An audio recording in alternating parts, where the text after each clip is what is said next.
News India 27 नव्या पिढीचं नवं माध्यम। लाडवागे समितीच्या GR नुसार सार्वजनिक बांधकाम विभाग, जिल्हा परिषद पाटबंधारे वन विभागातील वर्ग 4च्या मोलमजुरांना आणि त्यांच्या कुटुंबातील वारसांना शासकीय सेवेत कायमस्वरूपी नोकरी मिळावी या प्रमुख मागणीसाठी आज नाशिकच्या जिल्हाधिकारी कार्यालयावर एक दिवसीय निदर्शने करण्यात आली आहे। याबाबत सविस्तर असं निवेदन देखील जिल्हाधिकाऱ्यांना देण्यात आलं आहे।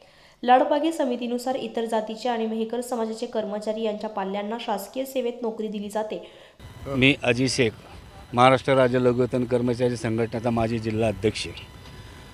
आज आमचे सगळे कर्मचारी जिल्हाधिकारी कार्यालयासमोर आज एक दिवसाचा धरणे आंदोलनाचा कार्यक्रम राबवला आहे आणि ते कार्यक्रम अशासाठी राबवलेले आहे की आमचा जो वारस हक्क आहे, आमच्या एक कुटुंबामधले एक सदस्यांना शासकीय नोकरीमध्ये सामावून घेण्यासाठी आज आम्ही निदर्शन केलेले। जर आज आम्ही जिल्हाधिकारी उपजिल्हाधिकारी यांना आम्ही पत्र दिलं आहे, त्यांच्याशी आम्ही विनंती केली की बाबा आमचे जे प्रश्न आहे शासनापर्यंत मांडा। याच्यापूर्वी पण आम्ही शासनाला आम्ही याच्यापूर्वी पण आम्ही पत्रव्यवहार आणि त्यांना समक्ष जाऊन भेटून मुख्यमंत्रीला, उपमुख्यमंत्रीला, त्याच्यानंतर बांधकाम मंत्रीला यांना स्वतः जाऊन आम्ही भेट घेऊन निवेदन देऊनसुद्धा आजपर्यंत त्यांनी आमच्या कुठल्याही मागण्यावर कुठलाच विचार केला नाही। म्हणून आज आम्ही या ठिकाणी जिल्हाधिकारी कार्यालय नाशिक इथे आम्ही धरणे आंदोलनाचा कार्यक्रम राबवलेले। जर यातून काही फरक नाही पडला तर आम्ही डायरेक्ट मुंबई आझाद मैदानावर आमरण उपन्यासाचा कार्यक्रम राबवल्याशिवाय आम्ही राहणार नाही आणि शासनाने आमच्या ज्या मागण्या आहे त्या मागण्यावर दखल घेऊन आणि आमचे प्रश्न निकाली काढावा, हेच बोलून माझे दोन शब्द संपवतो। जय हिंद, जय महाराष्ट्र। मात्र सार्वजनिक बांधकाम विभाग, जिल्हा परिषद पाटबंधारे विभाग, वन विभाग येथे काम करणारे महिला मजूर यांना शासकीय सेवेत सामावून का घेतलं जात नाही हे खेदानं नमूद करावं लागतंय।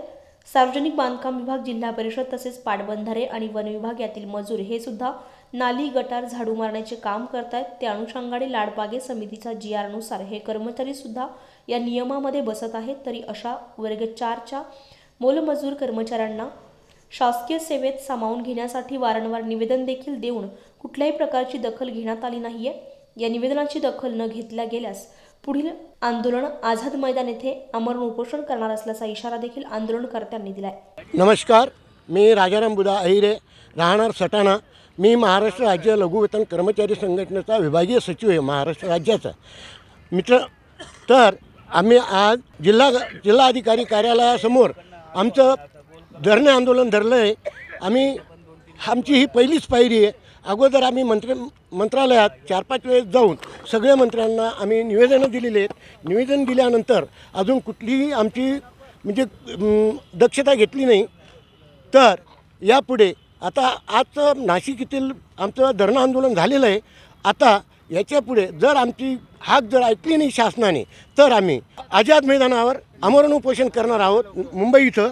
तरी मी राजाराम अहिरे सचिव या नात्याने मी असं आव्हान करतो की जर कधी आमरण उपोषणाचंही नाही भागलं तर आम्ही कोर्टात गेल्यानंतर न्याय मागणार आहोत।